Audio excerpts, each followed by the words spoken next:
علیہ وسلم کے وصال ظاہری کے ایام قریب آئے تو حضور نے سرخ پٹی باندھی، تیز بخار ہے نبی کریم کو، 2 صحابہ سہارا دے کے مسجد میں لائے، نبی پاک علیہ السلام کو بظاہر سہارا دے کے لایا گیا۔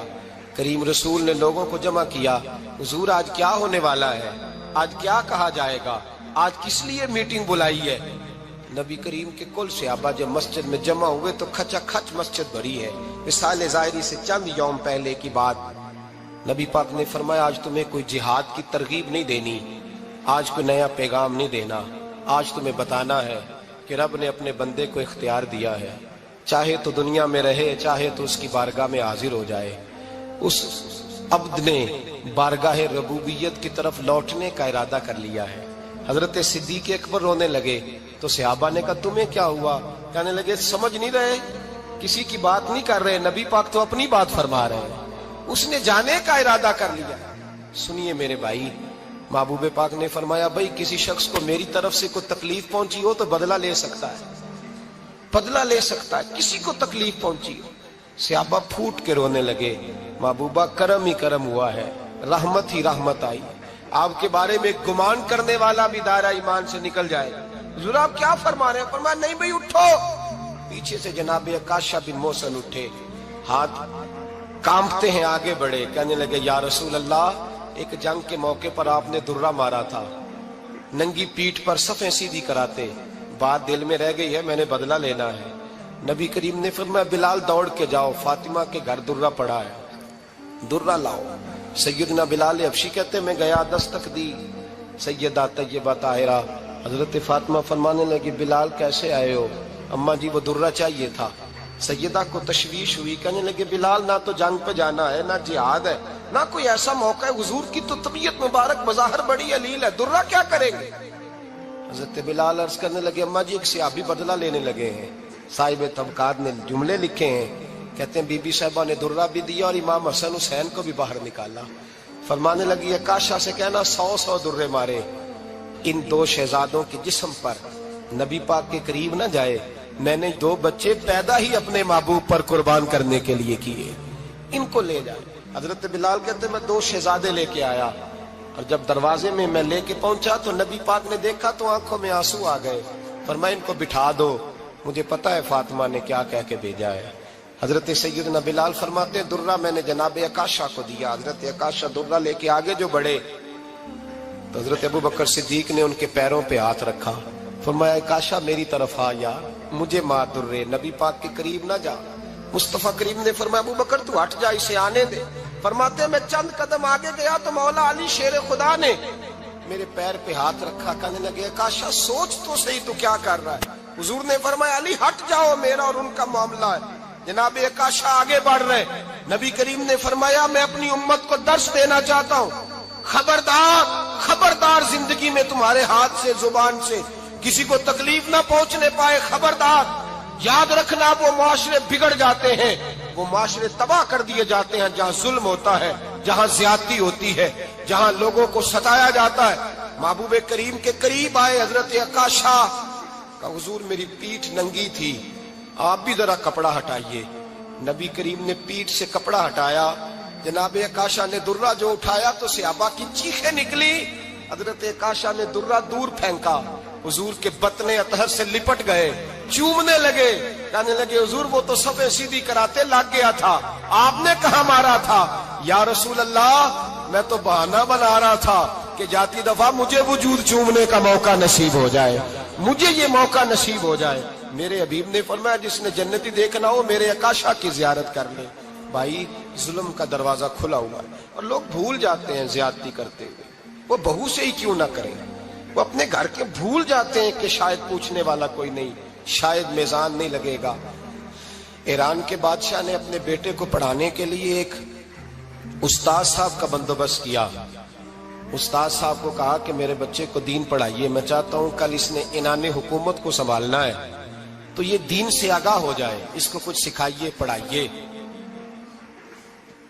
بہت نیک بزرگ بڑے درویش عالم پڑھانے لگے، اسباق مکمل ہو گئے، دین کے اسباق قرآن مجید پڑھایا، احادیث طیبہ کا درس دیا، اصول فقہ سے روشناس کرایا۔ جب بچے نے مکمل تعلیم حاصل کر لی اور آمین ہو گئی، دستار ہو گئی، فارغ ہو گئے، تو پھر ایک دن استاد صاحب نے کہا بیٹے کل تم نے ضرور آنا ہے، کچھ بات کرنی ہے۔ شہزادہ گیا ملنے استاد صاحب سے، استاد صاحب نے کنڈی لگا لی، ہاتھ میں درہ پکڑ لیا، مار مار کے پورے وجود کو زخمی کر دیا، کوئی غلطی نہیں، کوئی بات نہیں، مارا۔ اب بچہ آیا آ کے بادشاہ سلامت سے کہا کہ ابا جی سمجھ نہیں آئی، بڑا مارا ہے استاد۔ تو سیانے تھے نا بادشاہ، یہاں تو قاری صاحب روز کٹہرے میں کھڑے ہوتے ہیں، مولوی صاحب آپ نے میرے بچے کو کیوں مارا ہے؟ آپ 8,000 کے مولوی ہیں، میرا کئی کروڑ کا بچہ ہے، سویرے بدل لیں گے، خبردار آپ نے بچے کو ہاتھ لگایا، اپنی حیثیت میں رہے معاذ اللہ۔ جو قومیں استادوں کو کٹہروں میں کھڑا کرتی ہیں وہ ترقی نہیں کر پاتی، جو استادوں کو کٹہروں میں روز کھڑا کرتے ہیں۔ کہا ابا جی بڑا مارا ہے، تو والد بڑے سمجھدار تھے، کہنے لگے بیٹا استاد باپ ہوتا ہے، وہ زیادتی نہیں کرتا، کوئی بات ہوگی، میں تیرے استاد کو کٹہرے میں نہیں بلاؤں گا۔ اماں سے بات کی، اماں کہنے لگی بیٹا میں تیرے باپ سے کیسے بات کروں، ڈر آتا۔ وقت گزر گیا، 22 سال بیت گئے، 22 سال گزر گئے، بادشاہ کا انتقال ہوا، شہزادہ تخت پہ بیٹھا، پہلا حکم یہ دیا کہ میرے استاد کو بلاؤ، پہلا حکم۔ استاد جی بوڑھے ہو گئے تھے، چھڑی کے اوپر ٹیک لگا کے آئے اور بھویں سفید ہو کے جھک گئی تھیں، یوں آنکھ کھول کے بڑی مشکل سے دیکھا، کہنے لگے شہزادے حکم ہو۔ کب میں شہزادہ نہیں، اب میں بادشاہ بن گیا ہوں۔ استاد جی 22 سال بیت گئے، آپ نے مارا تھا، پر وہ درد چونکہ زیادتی کی تھی، میرا قصور کوئی نہیں تھا، تو نہ میری روح سے درد گیا ہے نہ میرے جسم سے گیا ہے، میں بے اختیار تھا، پوچھ نہیں سکتا تھا، آج با اختیار ہوا ہوں۔ سب سے پہلے پہلا حکم آپ کو دیا، بلایا ہے، بتائے کیوں مارا تھا، کیوں مجھے مارا تھا، میری زیادتی بتائے۔ تو استاد، بوڑھے استاد کی آنکھیں آنسوں سے بھر گئی، کہنے لگے بیٹے بس آج کے دن کے لیے مارا تھا، یہ جو دن آ گیا نا میری زندگی میں اس لیے مارا تھا، یہ میں چاہتا تھا میری زندگی میں وقت آئے، آج کے بس میری مراد پوری ہو گئی۔ کہا صاحب کس لیے، مجھے بھی سمجھائے۔ آپ فرمانے لگے کتنی دیر ہو گئی تجھے مار کھائے ہوئے، کتنا زمانہ بیت گیا؟ کہنے لگا 22 سال۔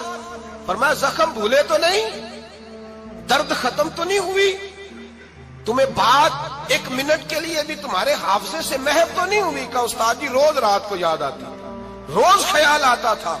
استاد کہنے لگے بھائی تو بے اختیار تھا، پوچھ نہیں سکا، 22 سال تجھے یاد رہا، مجھے پتا تھا تو ایک دن حکمران بنے گا، میں نے تجھے اس لیے مارا تھا کہ بیٹے یاد رکھنا، کسی پہ ظلم نہ کرنا، اگر تجھے 22 سال تک یاد رہا ہے تو جس پر تو ظلم کرے گا اسے بھی قیامت تک یاد رہے گا، اور یہ یاد رکھنا تو آج با اختیار ہوا تو تو نے مجھے بلا لیا ہے، قیامت کے دن غریب با اختیار ہو جائیں گے، مظلوم با اختیار ہو جائیں گے، وہ با اختیار ہوں گے، للہ الواحد القہار، رب کریم کی بارگاہ کے اندر ان کا اختیار ہوگا، اکیلے اللہ کی حکمرانی ہوگی، پھر وہ بلائیں گے، بڑے بڑے کج کلاہ دنیا میں جن کی پگڑیاں اونچی تھیں وہ سر جھکائے کھڑے ہوں گے، دنیا میں جو ڈکٹیٹر بنتے تھے ان کی پشتیں لال ہوں گی، ان کو غدار لکھا جائے گا، قیامت تک نہیں بھولے گا۔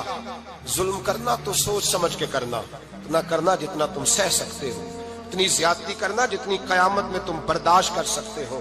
میرے نبی کریم صلی اللہ علیہ وسلم نے فرمایا ظلم سے بچو، یہ قیامت کے اندھیروں میں سے ایک اندھیرا ہوگا، زندگی میں زیادتی نہ کریں، اگر تھوڑی دیر کے لیے کوئی چیز برداشت کر جائیں گے تو وہ فائدہ دے جائے گی، کچھ دیر کے لیے اگر سہ جائیں گے تو نفع مل جائے گا، سہنے کی کوشش کریں لیکن زیادتی نہ کریں، نظر کو، سوچ کو، ذہن کو پاک رکھیں، اور میرے بھائی زندگی پوری ظلم سے بچیں، زیادتی سے بچیں۔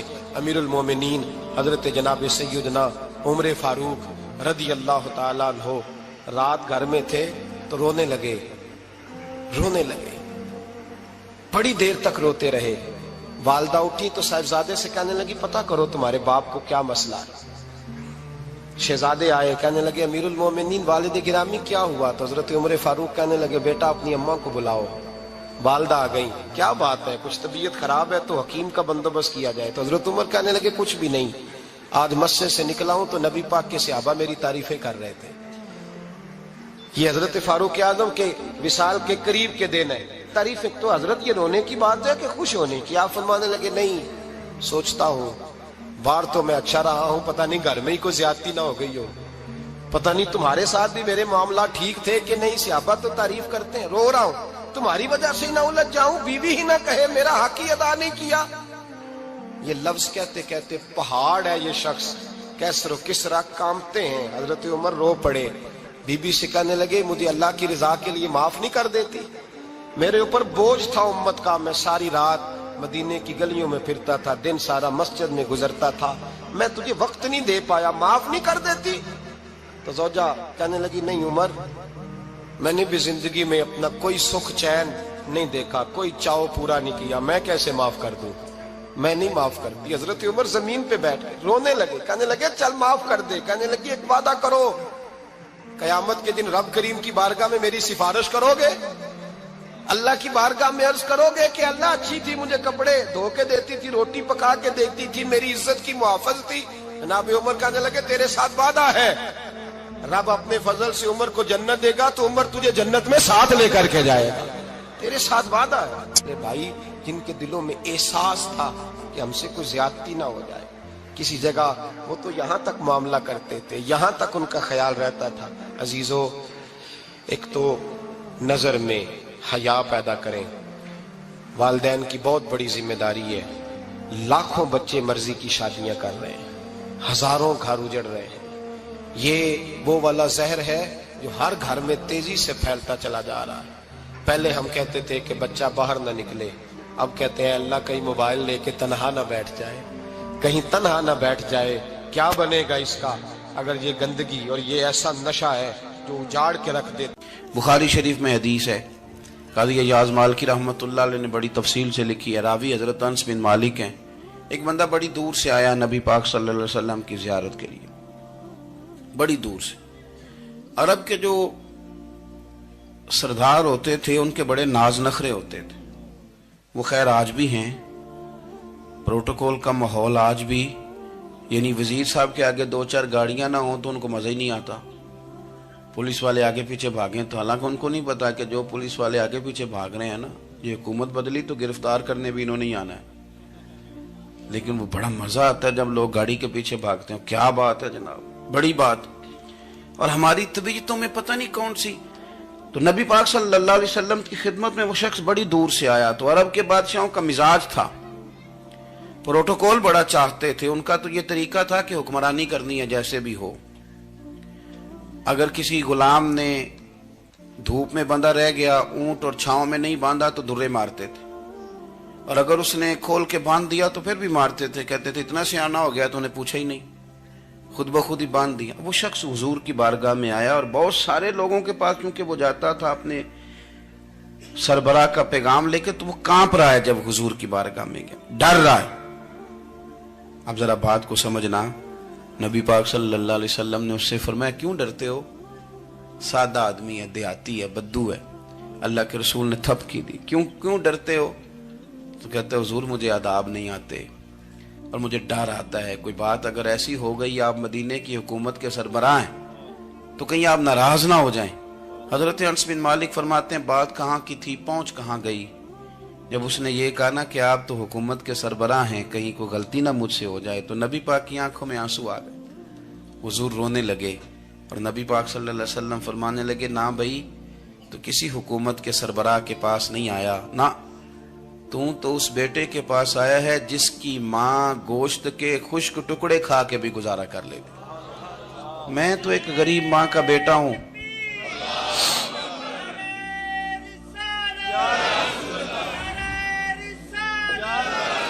بھائی اگر آپ کا یہ ذوق بن جائے، دیکھو نا آج تو لوگ بھول جاتے ہیں نا، کپڑے بدل لیتے ہیں تو وہ سمجھتے ہیں کہ شاید سارا کچھ ہی بدل گیا، یعنی گاؤں سے آ کر پڑھنے والے بھول ہی گئے ہیں کہ کس کی ماں نے کتنا زیور بیچا۔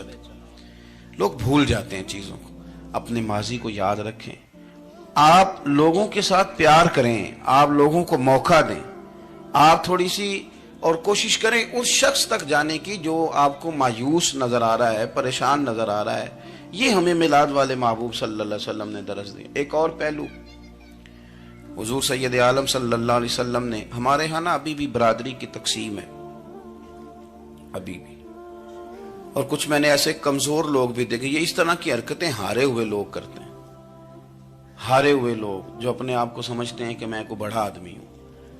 بڑا آدمی تو اپنے اخلاق سے ہوتا ہے, اپنے کردار سے ہوتا ہے, اپنی سخاوت سے ہوتا ہے, لوگوں سے پیار کرنے سے ہوتا ہے. باقی یہ کہ بیٹھ کے کہانی سنانا کہ میں بڑا کچھ کرتا ہوں, تو جو کچھ کرتا ہوتا ہے اسے سنانے کی کوئی ضرورت ہے.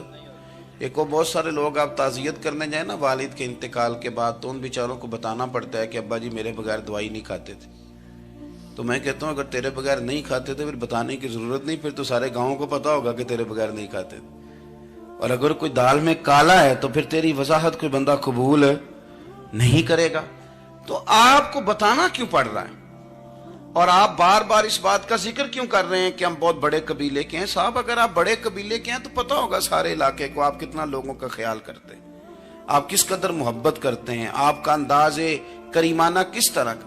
پھر آپ کو بتانے کی کوئی ضرورت نہیں ہوتی, پھر خود بخود خبر ہوتی. حضرت سیدنا ابو ذر غفاری رضی اللہ تعالیٰ عنہ, قبیلہ بنو غفار ایک بڑی شاخ تھی قبیلوں میں سے. جو لوگ اس زمانے میں مالدار قبیلوں سے تعلق رکھتے تھے ان میں سے ایک بڑا نام تھا. ساری زندگی چودراہٹ کی, لیکن میلاد ایک انقلاب کا نام ہے. میں میلاد منانے والے دوستوں سے گزارش کرتا ہوں کہ آپ ہر سال میلاد منائیں, اور ہر سال میلاد کے بعد آپ تھوڑے بدل بھی جائیں, یعنی تھوڑے سے بدل جائیں. کچھ لوگ کہیں یار یہ داڑھی میں نے نا 12 ربیع الاول والے دن رکھی تھی, یہ میری میلاد والی داڑھی ہے.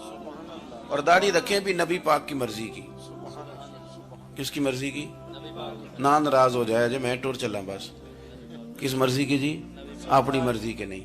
داڑھی کا وزن کو نہیں ہوتا کہ پوری مٹھی رکھیں گے تو آپ کو کوئی دقت ہوگی, کوئی وزن نہیں. پوری رکھیں, جو حضور کا طریقہ مبارکہ ہے جو ہمیں ملتا ہے اس پر آپ توجہ فرمائیں. تو میں جو بات عرض کرنے جا رہا ہوں وہ میلاد انقلاب ہے. حضور سید عالم صلی اللہ علیہ وسلم کی بارگاہ میں آنے سے پہلے لوگ کچھ اور ہوتے تھے, اور یہاں سے ہو کے جاتے تھے تو پھر ان میں تبدیلی آتی تھی. میں سارا دن کرامتیں سناؤں نا کسی کو اپنے پیر صاحب کی, اور اپنے گھر میں بھی کہ میرے حضرت بڑے, میرے استاد بڑے, لیکن بیوی کے ساتھ اگر میں ترش لہجے میں بات کروں گا تو وہ کہے گی یہ سکھاندے نے تینوں پیر صاحب. دوست کہیں گے یہ سکھاتے ہیں آپ. تو آپ کی کہانیاں نہیں چلتی, آپ کا کردار چلتا ہے. حضرت ابو ذر غفاری رضی اللہ تعالیٰ عنہ فرماتے ہیں چونکہ میں چودھری تھا, سیدنا بلال حبشی رضی اللہ تعالیٰ عنہ کے پاس میں بیٹھا تھا. کسی بات میں بات آگے بڑھی اور بڑھتے بڑھتے بات شکنجی تک چلی گئی.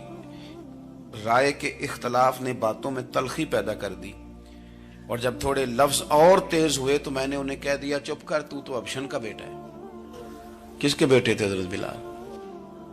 کہتے ہیں جب انہوں نے مجھے کہا تو میرا دل بڑا ٹوٹا, لیکن میں نے ارادہ کیا کہ میں نے حضور کی بارگاہ میں نہیں عرض کرنی. اب ہر بات کی ہم حضور کی بارگاہ میں شکایت کریں. لیکن میں جا کے مسجد میں بیٹھا, اور جب سرکار آئے نا, ارادہ نہیں تھا کہ عرض کروں گا, لیکن حضور کا چہرہ دیکھا تو دکھ میرا خود ہی تازہ ہو گیا. رونے کا بھی تو تب ہی مزہ آتا ہے نا کوئی اپنا ملے تو. فرماتے ہیں کہ میرے آنسو نا بغیر اختیار کے چھلک پڑے, اور میں کھل کے روئے, کھل کے. قربان جاؤں محبوب کے بھی حضور نے پاس نہیں بلایا, بلکہ نبی پاک اٹھ کے خود میرے پاس آئے اور مجھے کندھوں سے پکڑ کے سینے سے لگایا. اور جب میں کھل کے رو لیا تو حضور میرے آنسو پوچھنے لگے. کچھ شعر ایسے ہوتے ہیں جو کسی نے کہے ہوتے ہیں, اور کہنے والا جو ہوتا ہے وہ صاحب حال ہوتا ہے, تو اس میں کچھ خوبصورتی زیادہ ہی ہو جاتی ہے. ایک پنجابی کے شاعر ہمارے گجرات میں گزرے, بزرگ تھے, ان کا ایک شعر ہے, وہ کہتے ہیں ایک واری میری آنکھیاں چوں اونا نے اتھرو پونجے سن. ایک واری میری آنکھیاں چوں اونا نے اتھرو پونجے سن, ہن تے چسکا پہ گیا رونے دا. ایک واری میری آنکھیاں چوں اونا نے اتھرو پونجے سن, ہن تے چسکا پہ گیا رونے دا, تے ہر ویلے آہو زاری دا. تو میں روز رونے لگا ہوں, مزہ ہی بڑا آیا ہے جب سے محبوب نے چپ کرانا شروع کیا میرے عزیز. اور پھر حضرت بلال حبشی رضی اللہ تعالیٰ عنہ چونکہ حضور کے غلام تھے, اور انہیں پتا تھا کہ سرکار میری ناز برداری کرتے ہیں, حضور نے چپ کرایا. فرمایا کیوں روتے ہو؟ تو عرض کرنے لگے یا رسول اللہ صلی اللہ علیہ وسلم, اگر میں ابشن کا بیٹا ہوں تو میری تو غلطی کوئی نہیں نا, یہ تو تقسیم اللہ کی ہے نا. الذی خلقک فسواک فعدلک فی ای صورت ما شاء رکبک. جس طرح وہ چاہتا ہے، جس کو چاہتا ہے اس طرح کی اس کی صورت بنا دیتا ہے. تو مجھے ابشن کا بیٹا کہا جاتا ہے، میری غلطی کیا ہے؟ حضرت بلال نے بھی نہیں بتایا کس نے کہا. لیکن نبی پاک صلی اللہ علیہ وسلم نے کیا فرمایا؟ امام یوسف صالحی نے لکھا ہے، ذرا غور کرنا بات پر، تسلیاں لوگ اور رنگ میں بھی دیتے ہیں پر یہ تسلی بڑی انوکھی ہے. حضور فرمانے لگے، بلال اگر تو ابشن کا بیٹا تو پریشان کیوں ہوتا ہے؟ کالے رنگ والی ماں کا بیٹا ہے تو پریشان کیوں ہوتا ہے اگر تیری والدہ کا رنگ کالا ہے تو؟ عرض کی حضور آپ کیا فرمانا چاہتے ہیں؟ تو سرکار فرمانے لگے، میں دو ماؤں کا بیٹا ہوں، ایک جناب آمنہ جنہوں نے مجھے پیدا کیا اور ایک حضرت ام ایمن جنہوں نے میری پرورش کی، مجھے بڑا کیا. حضور فرمانے لگے، میری ماں آمنہ کا رنگ گورا تھا اور میری ماں ام ایمن کا رنگ کالا ہے. تو فرمایا اگر تجھے کسی نے کالے رنگ والی ماں کا بیٹا کہا تو اسے کہہ دینا مدینے والے محبوب کے بھی تو ایک والدہ کا رنگ کالا ہے، تو کہہ دینا. حضرت بلال کہتے ہیں کہ وہ اس طرح کی تسلی تھی، طفل تسلیاں نہیں جس طرح کی ہمیں دی جاتی، وہ اس طرح کی خوبصورت تسلی تھی کہ اس کے بعد میرا دل ایسا ٹھنڈا ہوا، پھر کسی کا تانا نہیں رہا، پھر کسی کی